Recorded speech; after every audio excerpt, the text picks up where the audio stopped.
Okay, we're going to talk about the second enemy that we face in culture change, and that is false narratives, right? The second enemy is false narratives. What is a false narrative? Very simply, this is the way this works. Our brains are wired that when we hear something or see something, or hear about somebody saying something about us or whatever, we take in that information and then our brain processes how to respond. And what it does is it informs what that means based off of our past experiences, right? So we hear something, see something, our brain interprets that through our past experiences and our old narratives, right? Then we have a feeling based off of that, and then we react based off of the narrative and the feeling we get from our past experiences, not necessarily the actual thing that's happening. We think we're responding based off of something that's actually true, but often we're reacting off of something that we feel or have a history with. Right. I've had words in my history. The quick story, when my wife and I first got married, I had somebody who, when I was in high school, would kind of shame me about my performance or about how hard I worked at my schoolwork. And they would say, "You're a slacker. Stop being such a slacker." And it became something that really, really bothered me. This person didn't want good for me. They just kind of wanted to make me look bad. And fast forward 10 years later, I got married. My wife, who would never try to trap me or shame me in some way about my behavior of how well I was getting something done, called me one day, just jokingly. We just got married. She's like, "Stop slacking and get in here and help me clean out this closet." And I got PO'd. I didn't even know it. Start kind of throwing things around and being sharp. And she was just like, "What just happened?" And it took me a while to talk it out and realize that, hey, you called me a slacker. She's like, "Yeah, I was just joking. Like, hey, get in here, stop watching football and help me." Right. She wasn't judging me. She wasn't trying to call me out for being somebody who's never living up to their potential or never trying hard at all. But that's what my brain said she meant because of my past experience. That's a narrative based on a single word. We do this all the time. And we react based off of something that's not accurate or true to this situation. That's called a false narrative. How do we combat that, right? The rule to combat it, number two, is to give charitable assumption. What does charitable assumption mean? It means we're trusting best intentions of other people. We're going to assume that they mean something good. We tend to assume that they mean the worst. We tend to assume when somebody says or does something that they're intentionally trying to cause us a problem. And we look at their action and we judge from their action their intent and assume that it's bad. Right? If somebody cuts you off in traffic, we tend to be like, "Oh, that idiot, I can't believe they did that. They have no respect for other human beings," versus going, "You know what? They might be in an emergency and they're late to the hospital or something's going on and they really got to get over." Right? When we cut somebody off, we give ourselves this grace, like, "Oh, sorry, I didn't see you there," or like, "Man, I got a huge project. If you knew what was going on, you'd be fine with it." We give ourselves a lot of grace because we know our intent. We assume malicious intent of other people. So we have to give them charitable assumption and assume we're going to try and trust best intentions, right? So one of the best ways to do this is when we start to like think bad things about somebody else and create this false narrative about their action or something they've said, is to say, "You know what? Why might a rational human being do what this person's doing?"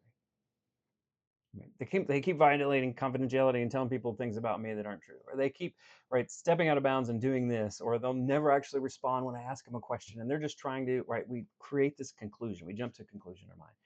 But if you ask, "Man, why might a rational person avoid coming to tell me that? Why might a rational, healthy person not communicate that to me?" And we might come up with a few ideas that would go, "You know what? If that's what's going on, maybe they're not just out to get me. They just forgot something. Or maybe something's happening that I didn't know about, and it makes it reasonable for them to not come to me about it," or whatever the thing is. So ask yourself, why might a rational human being do what they're doing? And entertain just a few reasons. Okay. Good story about this quickly. We had a CEO at an organization who was sitting in a room one day among some leadership team, and they had a kind of young director come in who was presenting about this idea he'd been working on for a couple of months. He was very excited about it, wanted to share a way to fix the problem they've been having, and had prepared and over prepared. Came in anxious, and he says, "All right, I want to talk about how we can work on this issue here." And instantly, the CEO owner went, "Oh," folded his hands and kind of went like this, right? And nodded. Immediately, the director making the presentation, younger guy, got kind of scared and was thrown off a bit and took that to be a bad thing. And so he rushed his presentation, didn't explain it all, assuming that this guy's not in favor and he's not on board.